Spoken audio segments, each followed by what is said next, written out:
Welcome back to Harbor. When former Secretary of State Collin Powell endorsed President Obama this morning, he cited Mitt Romney's foreign policy as a major concern.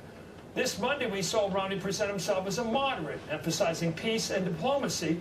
For the past year and a half, however, Romney has courted the far right and the neoconservatives of his party with his hawkish rhetoric.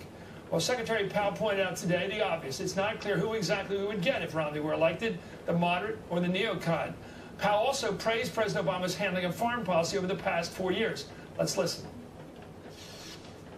I also saw the president get us out of one war, start to get us out of a second war, and did not get us into any new wars. And finally, I think that the actions he has taken with respect to protecting us from terrorism have been very, very solid. And so I think we ought to keep on the track that we are on. Wow. Later today, the president acknowledged the endorsement by Powell at a rally in Richmond. Let's watch. I was proud and humbled to learn that we have Collin Powell's support in this campaign. I'm grateful to him for his lifetime of service to his country, both as a soldier and as a diplomat.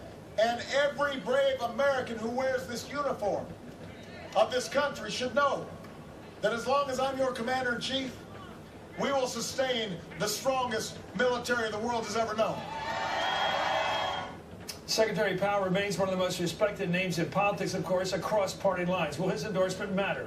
Colonel Lawrence Wilkerson was Secretary Powell's chief of staff, and Tom Ricks is a contributing editor at Foreign Policy magazine and the author of the new book, The Generals. Let me go with Lawrence Wilkerson. Colonel, thank you for joining us. What do you make of your old boss's decision to get into this thing right when it matters, right with about 12 days to go? Collin Powell has always had an exquisite sense of timing, Chris, and I won't pretend to speak for him, but I thought he was bold. I thought he was forthright. I thought he summed it up well. The president inherited a catastrophic situation, banks failing, automobile industry collapsing, housing market tubing, and he steadied the ship. He stabilized the ship. He needs another year, another term rather, to do more. There's a lot to be done yet. Unemployment's still too high. But he needs a second term to improve on the improvements he's already perfected. The great thing about fighting men, historically, is they do know the importance of peace. You find very few hawks among people who have been soldiers, whether it's Yitzhak Rabin or whoever it is, Anwar Sadat, the great George Washington. They've been through it, they've proven their manhood, and they got nothing to prove. They just want to be wise. I think Powell's like that. What do you think he was saying today about the neocons and the danger they pose under a Romney administration? I think he was saying, Chris, if you want to know where are you? I'm talking to Tom Ricks now. Go ahead. I think he was saying, if you want to know where Romney's going to be going with foreign policy, look to the people around him. And what you see is a lot of people who are the neoconservatives who did advise going into Iraq. So he's saying, effectively, if you like the war in Iraq, Romney should go. It just seems often, without being in any way comical about it, because it's nothing to laugh about. People die in wars, and you've ruined things forever with these wars. There's always a war that the neocons are looking forward to. They're always pushing a war. They never like settle down and say, well, let's take time out for maybe a decade without a war, and now it's Iran. And we all know that neither party could go to war, but the way they go to war, what conditions they set, and how they deal with the consequences are really critical to me. And it seems to be the president is more to be trusted for understanding the consequences, Tom Ricks. Powell was kind of an Eisenhower Republican. Yes. Well, guess what? So was Barack Obama. Eisenhower kept us out of Vietnam. He explicitly said, I don't want to fight wars on the periphery of the country. He kept us out of Suez, too. And he was very careful about it. He believed in indirect action. Libya was an Eisenhower-type operation. Don't only do the things... The hidden hand. Yeah, only do the things that the United States is uniquely available to provide. So provide things like intelligence that other countries can't, but don't put boots on the ground, don't put pilots in danger. Well, Collin Powell said he has concerns about some of Romney's views on foreign policy. Let's listen to the general. One day he has a certain strong view about staying in Afghanistan, but then on Monday night he agrees with the withdrawal. Same thing in Iraq. On almost every issue that was discussed on Monday night, Governor Romney agreed with the president with some nuances. But this is quite a different set of foreign policy views than he had earlier in the campaign. And my concern, which I've expressed previously in a public way, is that sometimes I don't sense that he has thought through these issues as thoroughly as he should have. Are you concerned about the people that are advising Governor Romney? I think there's some very, very strong neoconservative views that are presented by the governor that I have some trouble with. Colonel Wilkerson, let's talk about that.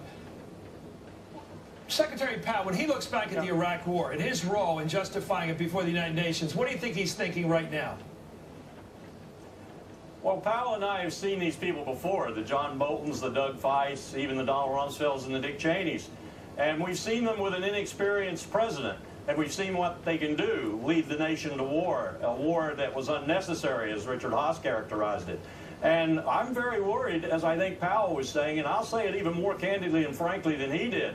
I'm very worried about these people with a new, that's what it is, inexperienced, fresh president, and their experience at bureaucratic in-play and so forth, and leading this president down to a war, most likely with Iran. And that's why I'm going to vote. I'm a Republican, just like Powell. And I was looking for a good, solid Republican candidate so I could vote for him. I will not vote for Romney. I'm voting for Obama. I watched Romney the other night in that debate, the third one, on foreign policy, and I heard strange words coming out of his mouth. Now, he's a business guy. Obviously, he's a successful businessman. He made $250 million. He doesn't have any interest in the world, never shown any interest in the world beyond that. My question, where did he get that thing about how we're going to charge Ahmadinejad, the president of Iran, with genocide for the words he has spoken? Not what he's done, but the words he has spoken about Israel, his attitude towards Israel. That would seem to be a deal breaker. You start charging a guy with genocide, you're not going to cut a deal with the guy. Do they want war with Iran? Just period. Do they want war with Iran no matter what Iran does henceforth?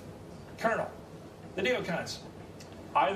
I think the question you asked has to be answered yes. Now, there are gradations between the different neocons, but I think ultimately they want to paint the president, whoever it is, into a corner, to say that all options are on the table, including the military option, and then milk out all the other options, no diplomacy, no solution, and then have to use the military. And I can see it. It's the same sheet of music. The same sheet of music. I know, it's how they got it. They made sure that they didn't tell Saddam he had a way out. That's for sure. They wanted that way anyway. Tom Ricks, thank you for joining us. Thank you. Your name of your book is? The Generals. The Generals. Thank you. Good luck with that one. Up next, Caroline.